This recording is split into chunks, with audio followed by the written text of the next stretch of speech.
تقدیر دولت سے نہیں دعا سے بدلتی ہے۔ 1800 کا زمانہ تھا۔ پنجاب کے ایک چھوٹے سے گاؤں چک عبداللہ پور میں زندگی سادہ مگر ایمان سے بھرپور تھی۔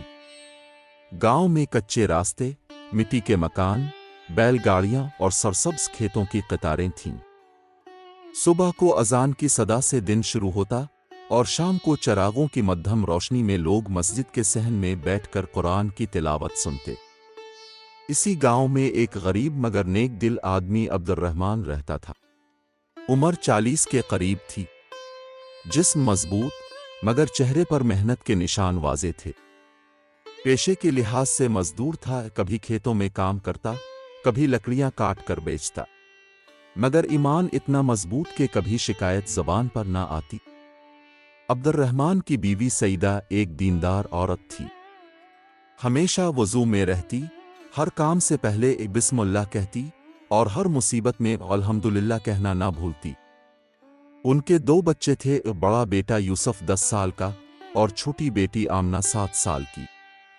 گھر میں فقر و تنگدستی تھی مگر دل میں سکون۔ ایک دن گاؤں میں ایک امیر زمیندار آیا، نواب فیاض خان۔ اس کے پاس اونٹوں کے قافلے، سونا چاندی، غلام اور نوکر تھے۔ اس نے گاؤں کے قریب نئی زمین خریدی اور وہاں ایک حویلی بنوانے کا اعلان کیا۔ مزدوروں کی ضرورت تھی تو عبد الرحمن کو بھی کام مل گیا۔ گاؤں کے لوگ کہتے، عبد الرحمن، قسمت بدلنے کا وقت آ گیا ہے۔ نواب کے ہاں کام کرو گے تو روپے کی کمی نہیں رہے گی۔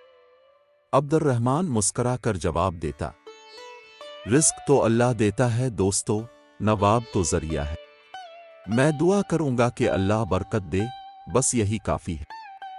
سعیدہ اکثر کہتی، عبد الرحمن، کبھی کبھار میں سوچتی ہوں اگر ہمارے پاس بھی تھوڑی سی زمین ہوتی تو بچوں کا مستقبل بن جاتا۔ وہ نرمی سے بولتا، سعیدہ، زمین سے زیادہ دعا بڑی چیز ہے۔ دعا دل سے نکلے تو پتھر بھی سونا بن جاتا ہے۔ چند دن بعد نواب فیاض خان کی حویلی کی تعمیر شروع ہوئی۔ عبد الرحمن دن رات محنت کرتا۔ اس کا ایمان، دیانت اور سچائی دیکھ کر نواب بھی حیران ہوتا۔ ایک دن نواب نے کہا، عبد الرحمن، تم باقی مزدوروں سے زیادہ کام کرتے ہو مگر اجرت وہی لیتے ہو، کیوں نہ زیادہ مانگو؟ عبد الرحمن نے جواب دیا، نواب صاحب، میں مزدور ہوں مگر میرا حساب آسمان پر ہوتا ہے۔ اگر اپنے حق دیا اللہ برکت دے گا، اگر کم دیا تو حساب اللہ لے گا۔ نواب اس جواب پر کچھ دیر خاموش رہا۔ اس کے دل میں ایک چبھن سی ہوئی۔ دولت ہونے کے باوجود اسے کبھی سکون نہ ملا تھا۔ راتوں کو جاگتا رہتا مگر دل خالی محسوس ہوتا۔ ایک رات حویلی کی چھت پر تیز آندھی چلی۔ آسمان پر بادل چھا گئے، بجلی کڑکنے لگی۔ نواب کے ذخیرے کا ایک حصہ جل گیا۔ اس کا قیمتی سونا چاندی اور مال ضائع ہو گیا۔ صبح جب گاؤں والوں نے دیکھا تو حویلی ادے جلی حالت میں کھڑی تھی۔ نواب کے چہرے پر فکر کی لکیریں تھیں۔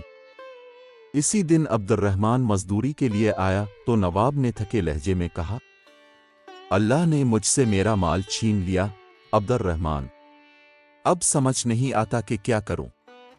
عبد الرحمن نے نرمی سے کہا، نواب صاحب، کبھی کبھی اللہ مال لے کر ایمان کی آزمائش کرتا ہے۔ شاید وہ چاہتا ہے کہ اب دعا سے مانگے، دولت سے نہیں۔ نواب نے سر جھکا لیا۔ اس دن پہلی بار اس نے نماز فجر مسجد میں ادا کی۔ دعا کا اثر، دن گزرتے گئے۔ عبد الرحمن کی سادگی اور دعا پر یقین دیکھ کر نواب کے دل میں تبدیلی آنے لگی۔ اس نے سود بند کر دیا، غلام آزاد کیے اور مزدوروں کی اجرت بڑھا دی۔ مگر عجیب بات یہ تھی کہ جب سے وہ اللہ پر بھروسہ کرنے لگا، اس کے کاموں میں برکت آنے لگی۔ ایک دن اس نے عبد الرحمن سے کہا، میں نے دولت سے سکون تلاش کیا مگر نہ ملا۔ تم نے دعا سے مانگا اور تمہارے چہرے پر ہمیشہ اطمینان دیکھا۔ تمہاری دعا کا راز کیا ہے؟ عبد الرحمن مسکرایا، راز یہ ہے کہ میں اللہ سے صرف اتنا مانگتا ہوں، یا اللہ،